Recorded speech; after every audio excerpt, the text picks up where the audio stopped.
किसी भी पार्टी के दफ्तर में बैठक होती है तो कहा जाता है कि नेताओं को अब जनता तक पहुंचना है, लेकिन जब पार्टी दफ्तर के बाहर बेरोजगार प्रदर्शन करते रहे, बच्चे को गोद में लेकर तपती दोपहरी में नौकरी के लिए पार्टी ऑफिस के बाहर एक बेरोजगार मां रोती रहे और न सुनी जाए, तो जरूरी है दस्तक दी जाए। यह कहानी भी मध्य प्रदेश की है, राजधानी भोपाल की, जहां बीजेपी दफ्तर के भीतर मंथन चल रहा था। बाहर बेरोजगार शिक्षक भर्ती बढ़ाने की मांग करते लाचार दिखे।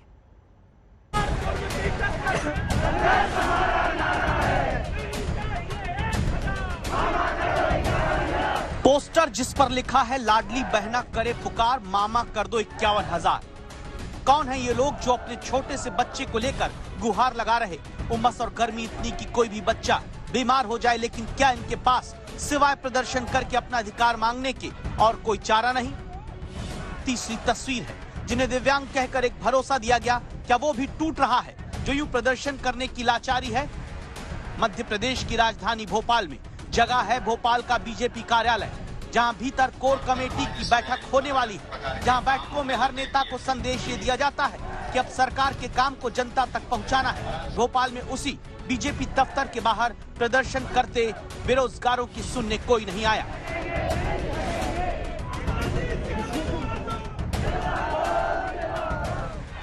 मध्य प्रदेश की राजधानी भोपाल के प्रदेश बीजेपी कार्यालय के बाहर शिक्षक भर्ती परीक्षा के जो अभ्यर्थी हैं वो फिलहाल धरने पर बैठे हुए हैं। ये मांग कर रहे हैं कि मध्य प्रदेश में 51,000 पदों पर जो प्राथमिक शिक्षक है उन पदों पर भर्ती की जाए, क्योंकि इनका मानना है कि लंबे समय से ये भर्तियां जो है ये अटकी पड़ी है। चुनावी साल है तो जाहिर सी बात है जब सरकार बड़ी बड़ी घोषणाएं कर रही है, कई लोगों को जो है नौकरियां मिल रही हैं, तो 51,000 पदों पर भी शिक्षकों की भर्ती हो जाए। कोई नहीं आया गुना से भोपाल बार बार अपने बच्चे को सीने से यूं चिपकाकर संघर्ष करते मांग करती निया राठौर की सुनने, जिनके पास शिक्षा है, डिग्री है, योग्यता है, लेकिन नहीं है तो बस सरकार की तरफ से ये विश्वास कि शिक्षकों के खाली पद भरे जाएंगे। इसीलिए निया अपनी बात कहते हुए संवाददाता रवीश पाल सिंह के सामने रोने लगती हैं। हम लोग बिल्कुल होपलेस हो चुके हैं, परेशान हो चुके हैं। मामा जी हमारी बात क्यों नहीं सुन रहे हैं? वो हर बार के लिए कुछ ना कुछ कर रहे हैं, जबकि सर पिछले हम 1 साल से यहाँ पर आ रहे हैं। मैं अपने बच्चे को लेकर आ रही हूँ, हम लोग थक चुके हैं। अब हमारी बात मामा जी तक पहुँचा है, जिससे वो प्राथमिक शिक्षक भर्ती 2020 51,000 पदों के साथ पूर्ण करें और हम लोग हमारा जो स्थान है गर्मी में पूरा पसीने से तो सर क्या करें? आप बताइए, हमारा भविष्य यहाँ पर खतरे में पड़ा हुआ है। हम उसका भविष्य देखेंगे? जब तक हमारा भविष्य नहीं बनेगा हम उसके भविष्य की क्या उम्मीद करेंगे? सर हम लोग थक चुके हैं। ये प्रदर्शनकारी कहते हैं कि हम तो 22 जिलों से आए हैं, इन्हीं में राजाराम भी हैं। शारीरिक रूप से कठिनाई जिन्हें चलने में होती है, दिव्यांग है। शिक्षा हासिल करने में बिना किसी बैसाखी के इन्होंने डिग्री हासिल की, पढ़ाने लायक योग्यता हासिल की। फिर क्या हुआ? शिक्षकों के पद बढ़ाने की मांग करते करते असहाय कर दिए गए। तो दिव्यांग कौन हुआ, राजाराम या फिर सरकार और सरकारी व्यवस्था? शिक्षा मंत्री जी कह रहे हैं कि तुम्हारे जो है 51,000 पद खाली नहीं है। ये है 51,000 पद खाली नहीं है, पद खाली नहीं है। और अगर हम लोगों को नौकरी नहीं मिलती है तो हम लोगों का जो जीवन है बहुत ही नीचे स्तर आ जाएगा, यानी हम लोग भिखारी बन जाएंगे। इसलिए हमारी मांग है कि हमारी जो पद वृद्धि है वो 51,000 पदों के साथ पूरी की जाए। यदि हम लोगों को नौकरी नहीं दी जाती है तो हम दिव्यांगों का और हम महिलाओं का जीवन है जो बहुत ही नीचे स्तर पर चला जाएगा। दावा है कि वर्षों बाद मध्य प्रदेश में 2020 में शिक्षक भर्ती निकली थी।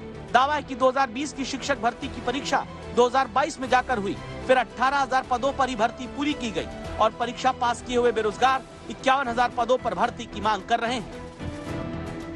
इससे पहले मतलब भर्ती हुई थी वो 49,000 ज्यादा पदों पर हुई थी, जिसमें से 26,000 पद पहले के बचे हुए हैं और उसके बाद से ये प्रक्रिया इतनी हो रही है, संख्या इतनी ज्यादा है कि पूछो मत।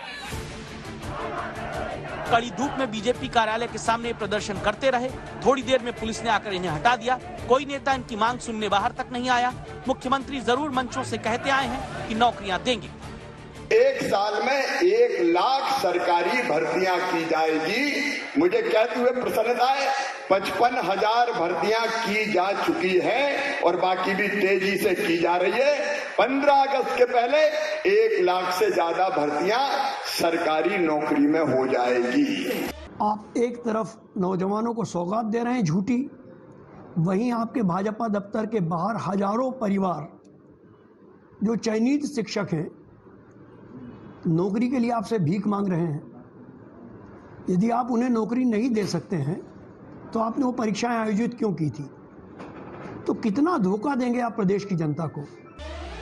बहनों को हर महीने 1000 रुपए देने की लाडली बहना योजना चलाते राज्य में जरूरी है कि खाली पदों को तुरंत भरा जाए, ताकि बहनें किसी भत्ते के भरोसे नहीं बल्कि अपने दम नौकरी पाकर कमाती दिखें, बच्चों को लेकर संघर्ष करने की मजबूरी ना रहे।